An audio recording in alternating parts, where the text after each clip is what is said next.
when you're doing your research for these instruments, do you find that you're developing a lot of your ideas and a lot of your findings by having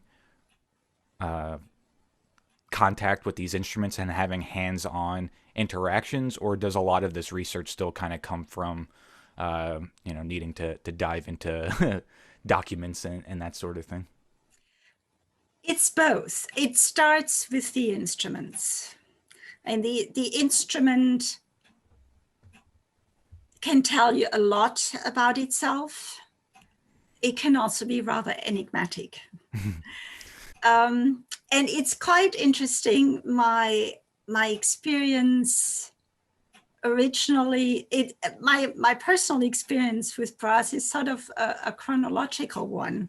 I started more with earlier things, and if you look at a trumpet of the late 17th century, it does tell you a lot, or it looks like it does tell you a lot about the name, the inscription. You then still need to go to the archives and connect whatever you have on the instrument with an actual story. Whereas later on, it's not so much an individual that you're researching, but more manufacturing and whole factories, which make it less tangible. It just means that you don't have that much information about the individual that has actually produced the instrument. So just to come, I don't know whether this was clear enough, just to come back to your original question, it all starts with the instrument, but then it doesn't stop there. Sometimes the name needs very little research because it's a well-known name. You don't have to dig so much, but sometimes the name may not be known at all outside of that very instrument. I had one fabulous find of a serpent maker whose ancestor had his workshop books, and I would have never found those workshop books and would have never done all this research if the serpent hadn't had that name on it. Wow. And also the location.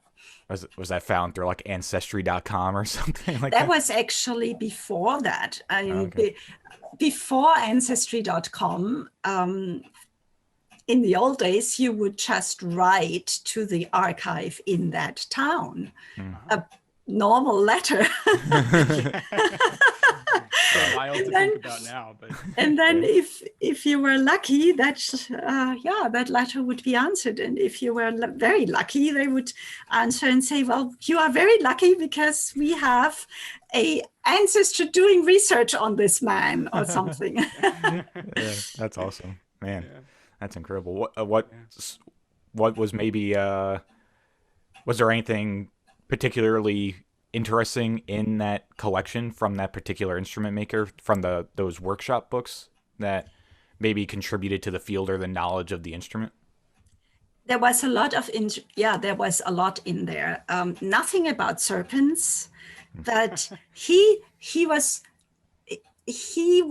a local plumber in Wiltshire in England, and he did musical instruments as a side because there was nobody else taking care of instruments in that area. So there were drawings of keyed bugles in there and measurements of how he calculated the instruments, where the keys would be located. So it was just a ton of material. And then on the same page, you would find a musical instrument drawing and a water pump drawing. And he actually had a patent in the end for a water pump, which of course was much more important.